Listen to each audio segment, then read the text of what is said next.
السلام علیکم دوستو، امید کرتا ہوں آپ خیریت سے ہوں گے۔ آج ہم آئے ہیں بی بی ہیبت موسک، ایک بہت ہی مشہور اور تاریخی جگہ۔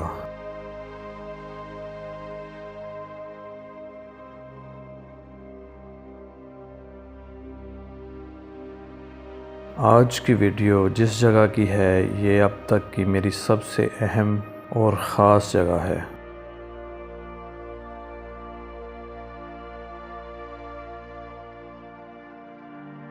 اور امید کرتا ہوں آپ کے لیے بھی دلی سکون اور اطمینان کا باعث ہوگی۔ یہ داستان المناک شاید آپ کی آنکھیں بھگو دے اور اس کے ساتھ ساتھ آپ کے دل کو عجیب طرح کی تسلی و تشفی بھی بخشے گی۔ اس جگہ کی تفصیل میں جانے کے لیے مجھے تاریخ کے اوراق پلٹنے ہوں گے۔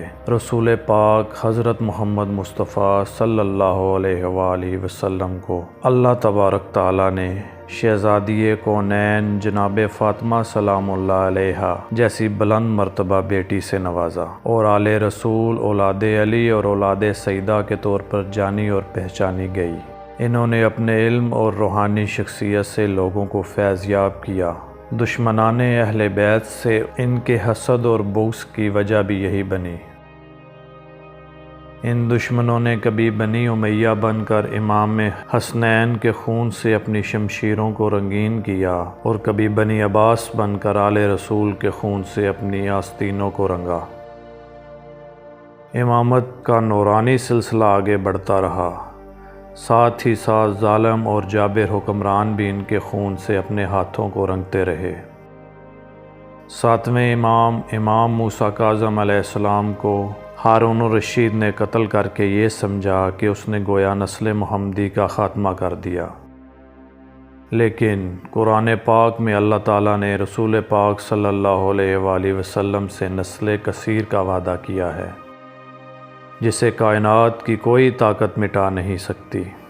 انہیں قتل تو کیا جا سکتا ہے مگر ختم نہیں کیا جا سکتا۔ امام موسیٰ کاظم علیہ السلام کی اولادیں دشمنوں کے شر سے بچنے کے لیے چاروں طرف پھیل گئیں۔ آپ کے فرزند امام رضا علیہ السلام نے بغداد سے خراسان کی طرف کوچ کیا، لیکن عباسی خلیفہ ہارون الرشید کے بیٹے مامون الرشید نے انہیں خراسان میں زہر سے شہید کر دیا، جس کی وجہ سے شہر خراسان کو مشہد کے نام سے جانا گیا۔ مشہد یعنی جائے شہادت۔ اسلامی اسکالر شیخ مفید نے اپنی کتاب الارشاد میں امام موسیٰ کاظم علیہ السلام کے 37 بیٹے اور بیٹیوں کا ذکر کیا ہے، جس میں غالباً 21 بیٹیاں اور بقایا بیٹے تھے۔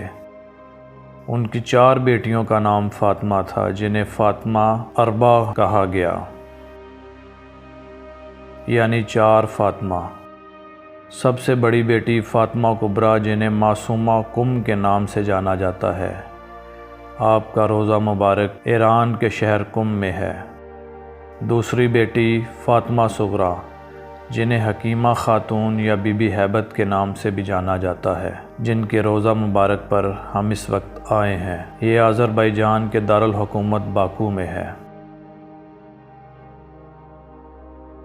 2 اور فاطمہ جن کے روضے ایران میں موجود ہیں۔ سبھی زیارت گاہیں ظالم اور جابر حاکموں کے ظلم کی داستان بیان کرتی ہیں۔ 8ویں امام رضا علیہ السلام کی شہادت کے بعد آل رسول صلی اللہ علیہ وآلہ وسلم کو مدینے میں رہنے نہ دیا گیا، اور شہزادی فاطمہ کبریٰ نے ایران کی طرف کوچ کیا، جن کے ہمراہ جناب فاطمہ صغریٰ بھی تھیں، لیکن رستے میں قافلے سے بچھڑنے کی وجہ سے شہزادی فاطمہ صغریٰ الگ ہو گئیں، اور شہزادی فاطمہ کبریٰ نے شہر قم میں سکونت اختیار کی،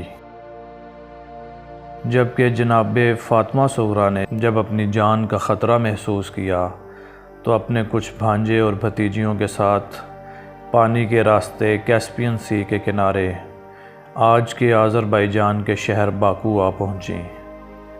یہاں تک پہنچنے میں آپ کو بہت سے خاندان رسول سے محبت کرنے والوں نے ساتھ دیا۔ باکو میں شہزادی کو ایسے ہی ایک عقیدت مند حاجی بدر نے اپنے گھر مہمان کیا۔ مامون کے جاسوسوں کا خطرہ لگاتار بنا ہوا تھا۔ شہزادی بستی سے دور کیسپین سی کے کنارے شیخم نام کی جگہ پر رہنے لگی، اور یہاں ان کے خادم حاجی بدر نے اپنا نام اور شناخت تبدیل کر لی اور ہیبت کے نام سے رہائش اختیار کی۔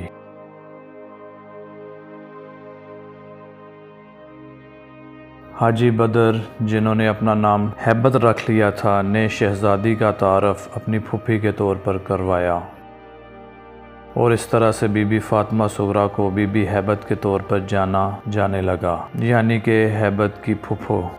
شہزادی کے بلند مرتبہ کردار اور پاکیزگی کی وجہ سے لوگوں کا ان کی طرف کھچاؤ پیدا ہوا، اور مقامی لوگ اپنی مصیبتوں اور پریشانیوں کو لے کر شہزادی کے پاس آتے اور ان کے حق میں دعا کرنے کو کہتے۔ آپ ان کے حق میں دعا کرتی، آپ کی دعا کی برکت سے ان کے مسائل حل ہو جاتے۔ بعد وفات آپ کا روضہ مبارک شیخم میں ہی کیسپین سی کے کنارے بنایا گیا۔ دختر رسول کے روضے پر لوگ جھولی پھیلانے آتے اور ان کی مرادیں پوری ہوتی۔ 13ویں صدی میں شیروان شاہ دوم نے بی بی ہیبت مسجد اور اس کے اندر بی بی ہیبت کا شاندار روضہ تعمیر کروایا۔ 1911 میں باکو کے حاکم الاصغر آغا دادا شوق نے آرکیٹیکٹ حاجی نجف کی مدد سے مسجد اور روضے کو جدید تعمیری رخ دیا۔ 1920 میں سوویت پاور نے پورے طریقے سے آذربائیجان کو اپنے قبضے میں لے لیا۔ یہ ایک نئے ظالمانہ دور کا آغاز تھا۔ بی بی ہیبت مسجد کے ساتھ ساتھ سبھی مذہبی عمارتوں کو توڑا جانے لگا۔ 1936 میں سوویت اینٹی ریلیجیس کمپین کے تحت بی بی ہیبت مسجد کو بارود سے اڑا دیا گیا اور پورے ملک میں سبھی مذہبوں کو بین کر دیا گیا۔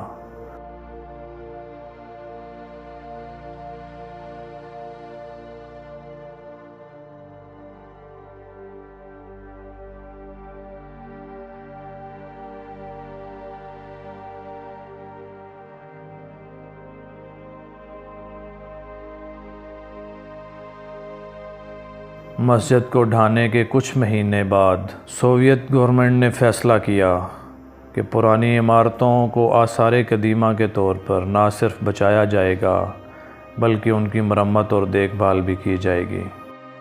ساتھ ہی ساتھ بی بی ہیبت کے روضے اور مسجد کو شہید کرنے والے محکمے کے چیئرمین کو 20 سال کے لیے ملک بدر کر دیا گیا۔ 54 سال تک بی بی ہیبت سے عقیدت رکھنے والوں نے مقام قبر پر پھولوں کو رکھ کر قبر کا نشان مٹنے نہ دیا۔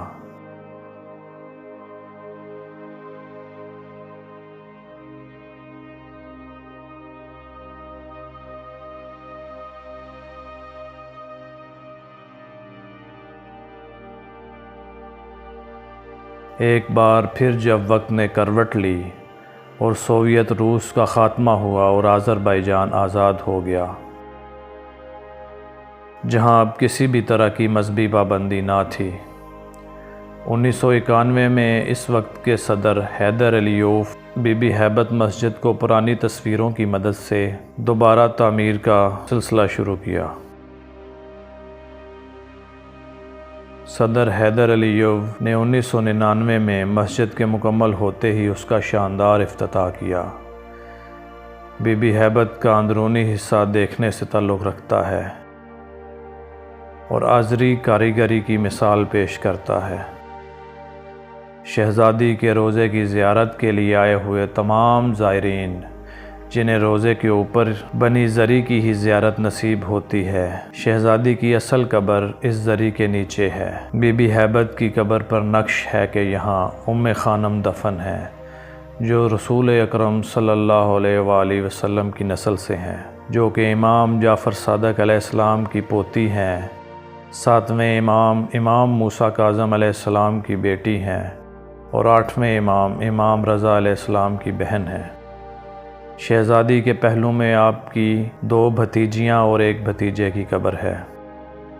وہیں آپ کے پاؤں کی طرف آپ کے خادم ہیبت دفن ہیں۔ فیمس رائٹر الیگزینڈر ڈوماس، جو کہ 1840 میں مسجد کی زیارت کرتا ہے، اپنی کتاب دی ورلڈ میں لکھتے ہیں کہ اولاد کی تمنا میں جو خلوص دل سے بی بی ہیبت کی زیارت پاپیادہ کرے گا، اسے اسی سال اولاد کی خوشخبری ملے گی۔ 19ویں صدی کی مشہور شاعرہ خورشید بانو ناتواں، جو کہ آذربائیجان کی ایک مشہور شخصیت تھیں، کو بھی اولاد نہیں ہوتی تھی۔ وہ بھی پاپیادہ شہزادی کے روضہ پر آئیں اور اسی سال اس کو اولاد کی خوشخبری ملی۔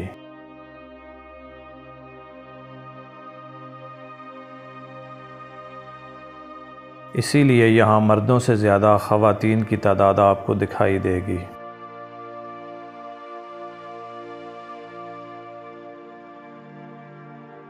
بی بی ہیبت مسجد کو مقامی لوگ فاطمہ مسجد بھی کہتے ہیں۔ یہ جگہ باکو شہر کا اہم ٹورزم سینٹر بھی ہے۔ جناب فاطمہ صغریٰ علیہ السلام بی بی ہیبت کا یہ روضہ سورہ کوثر کی ترجمانی کرتا ہے، جس میں رسول خدا سے ان کی نسل کثیر اور کبھی نہ مٹنے والی نسل کا وعدہ کیا گیا ہے۔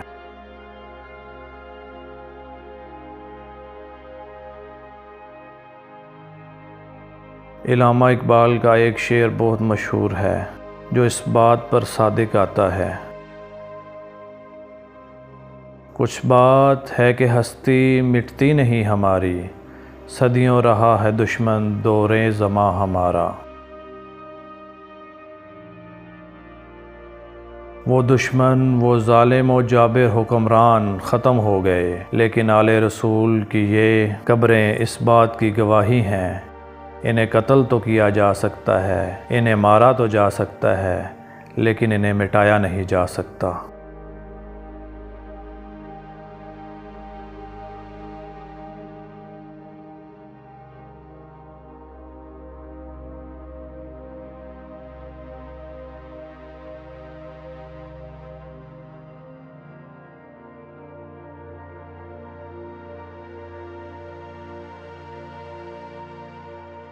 تو اجازت دیجیے، اپنا بہت سارا خیال رکھیے گا، دعاؤں میں یاد رکھیے گا۔